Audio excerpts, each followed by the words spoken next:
Today we're reading Amos chapters 1 through 5. Now, this is the first half of the book.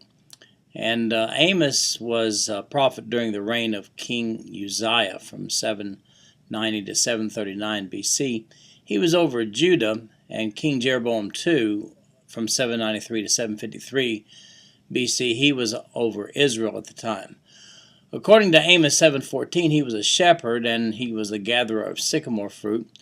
But he was called to go prophesy to the northern kingdom, and Amos lived in Tekoa, 10 miles south of Jerusalem. He was in the southern kingdom. Uzziah was a good king of Judah at first, but went astray during the later part of his reign. Jeroboam II of Israel was always into pagan worship, as were all the kings of the northern kingdom.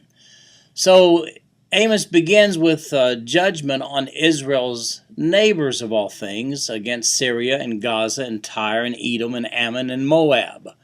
Then in chapter 2, a judgment on Judah and on Israel, as he prophesies there. Then in chapter 3, how are we going to settle this thing, this wickedness? In chapter 4, he addresses some overindulged wives. That's a particularly interesting chapter. And he points out that they've refused all the chances that God had given them. And then in chapter 5, he says, it's just really simple. It's a simple proposition. Just seek the Lord. Some interesting reading from a prophet today, and we'll see you tomorrow.